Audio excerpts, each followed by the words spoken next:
Do you want to know the secret feedback ratio that will build strong, positive relationships so that your team is more connected and engaged and you are less stressed? Give me 3 or 4 minutes and I'll show you how this vital change that you can make today will positively impact team performance, morale, and above all, your own well-being.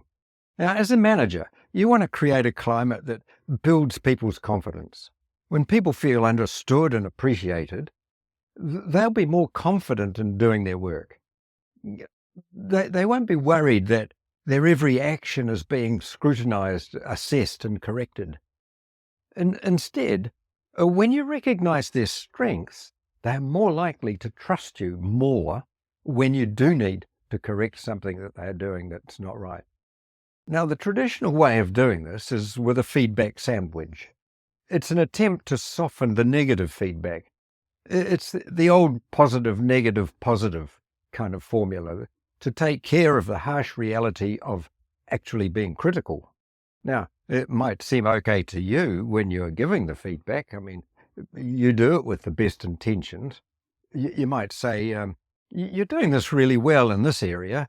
Here's the area of improvement. But overall, this is what I like about your work, and I'm very happy with things generally. Well, unfortunately, the experience of many people on the receiving end of that is summed up in the rather crude description of it as a crap sandwich, or some people even use the more poetic phrase, shit sandwich, if you'll excuse me, pardon that. However you couch this kind of feedback, it's mostly a negative experience for the person receiving it. You might be tempted to think and even say, hey, I've given you 2 positive compliments and the negative's not that serious. The hard part for you is that you've thought carefully about how you can say what you need to say. You're not being mean. You're saying this with the best intentions in the world. But some people are just too sensitive, you think. Well, that's not actually the case. Here's the science around this. The Gottman Relationship Institute identified that the ratio of positive to negative statements with your life partner was 5 to 1. That is, 5 positive statements to 1 negative statement with the person that you love or that you live with. And that will maintain a healthy relationship. Now, imagine how challenging that is. But here's the kicker. In the workplace, the ratio's even higher. In the workplace, the ratio is 7 to 1, which means you want to aim at giving people 7 positive comments to 1 negative comment.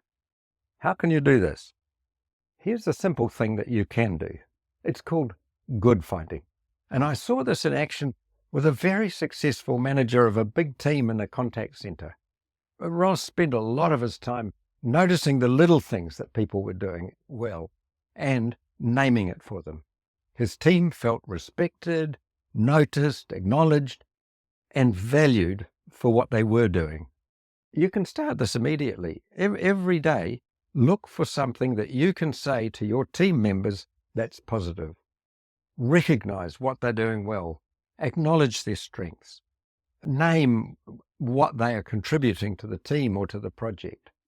You only have to give corrective feedback if what they're doing is dangerous or will severely jeopardize the project. Don't sweat the small stuff. Let it go for now. This is strength-based approach. It builds on the positive rather than emphasizing the negative. Start good finding now and watch your team grow in confidence. Now, if you want to know how you can make these changes stick for you and develop even more of your leadership ability, then book a free 45-minute game plan call with me, and let's see how I can help you become a strength-based leader.